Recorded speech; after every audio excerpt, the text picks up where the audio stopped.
আজকে সোয়াবিনের রেসিপি হবে। সোয়াবিনটা অতি সাধারণভাবেই তৈরি করব। আমি আলু, সোয়াবিন আর টমেটো তিনটে একসঙ্গে সেদ্ধ করে নিই, প্রেসার কুকারে একটা সিটি দিয়ে নিয়ে তারপরে কষিয়ে করি। দেখুন আমি কিরমভাবে করছি আপনারা।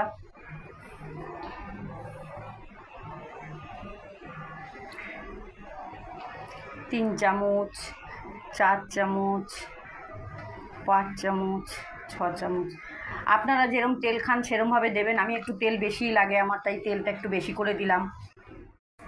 আমার সোয়াবিন রান্না করার জন্য এই সোয়াবিন সেদ্ধ করে রেখেছি, আলুটাও সেদ্ধ করে রেখেছি, দেখতেই পাচ্ছেন।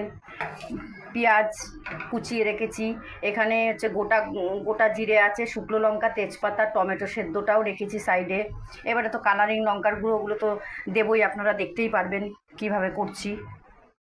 এই ফোড়নগুলো সব দিয়ে দিলাম একে একে,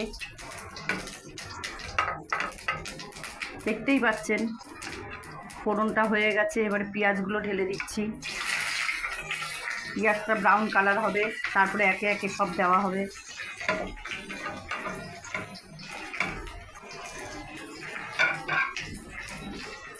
আপনাদের একটা ছোট টিপস দিই, সেটা হচ্ছে আদা রসুন বাটা আপনারা একসঙ্গে চাইলে করে দিতে পারেন। রসুন বাটা আলাদা রাখবেন, আদা বাটা আলাদা রাখবেন। আদাটা যখন বাটবেন একটু বাটার সময় হলুদ দিয়ে নেবেন, নিয়ে বেটে রাখবেন, অনেক দিন থাকবে ফ্রিজে রেখে দিলে। পেঁয়াজটা দিয়েছি, ব্রাউন কালারের অপেক্ষায় রয়েছি, নাড়াচাড়া করছি। এই রসুন বাটা দিলাম 8 চামচ মতন। আপনাদের আগেই বলেছি যে আমি বেটে রেখে দিই, তাতে আপনারাও বেটে রাখবেন, আপনাদেরও সুবিধা হবে রান্না করতে। আদা বাটা দিলাম 1 চামচ মতন, দিয়ে এটাকে ভালো করে নাড়াচাড়া করব।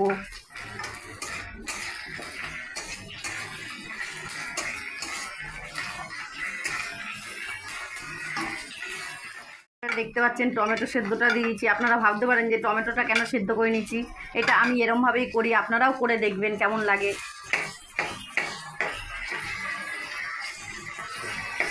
এবারে একে একে সব দিয়ে নেব। ঝাল লঙ্কার গুঁড়ো দিলাম অল্প ঝাল খাই বলে 1 চামচ দিলাম।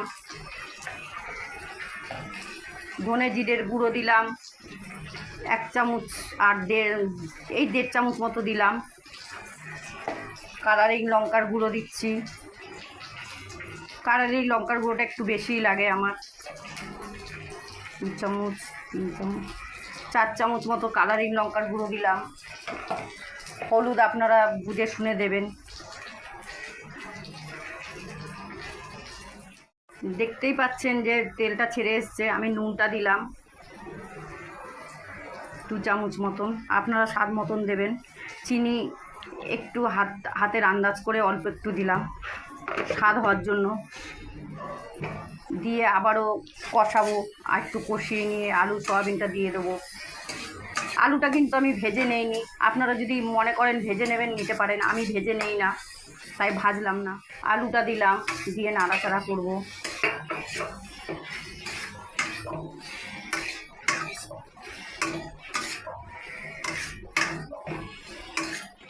এবারে সোয়াবিনটা দিয়ে দেবো।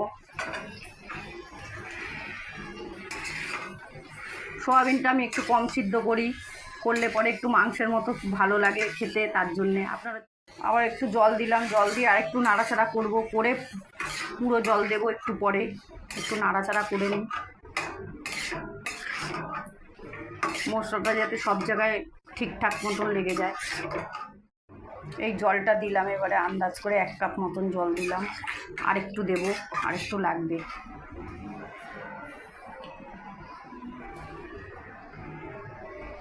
আর একটু জল দিলাম, ব্যাস।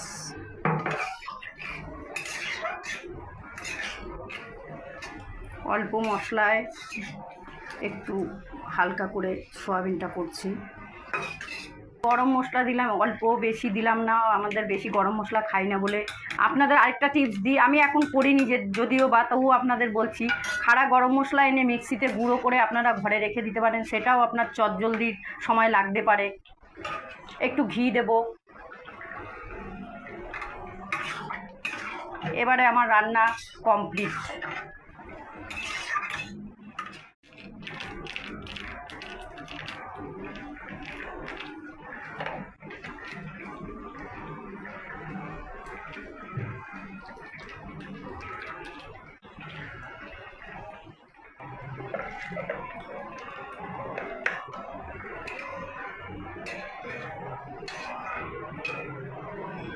বন্ধুগণ, রান্নাটা কেমন লাগলো বলবেন, সাবস্ক্রাইব করে জানাবেন যদি পছন্দ হয়।